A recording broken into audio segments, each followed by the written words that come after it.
झाला बाबा एकदाचा स्वयंपाक.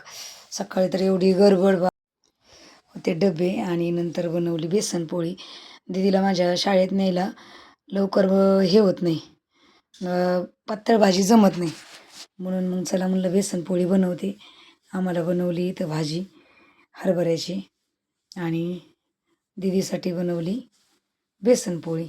तर इथं आवरायचं जे ते सगळ्याचं आवरायचं. आपण आवरायचं आणि यांना पण आवरा करायचं. किती आरडायचं यांना, उठा उठा एकदा करायचं आणि नंतर आवरा एकदा करायचं. भरले डबे एकदाचे. चला म्हणलं हो का डबे भरून दिलेत, खा नाही तर तसेच राहा, मी चालले. इथं केल्या 2-4 बेसन पोळ्या आणि आवरलं. मला नेऊन सोडा म्हणलं आधी गेटवर. मॅनिंग झाली तर मग मला मागंच यावं लागेल. मॅनिंग झाल्यावर मागं म्हणजे जास्त लोक झाले की लगेच डायरेक्ट मागं पाठवतात आणि यांचं काय आवरतच नव्हतं. त्याच्यात म्हणले तुला एवढं तरी काय किती हवंच आहे बाबा, त्याच्यात व्हिडिओ काढी ती कसं व्हायचं. म्हणून थांबा मला इथं मिरच्या ते घेऊ द्या आणि एकदा खायला भरपूर घेऊ द्या, मग बघू. तुम्हाला काय बोलायचे ते बोला, पण मला खायला घेऊ द्या. घेतलं इकडून तिकडून भरले डबे. आवरा करून सगळं ठेवायचं झाकून आणि ना त्या सगळ्याला सांगायचं हे ठेवलं इथं, ते ठेवलं तिथं, ते ठेवलं तिथं.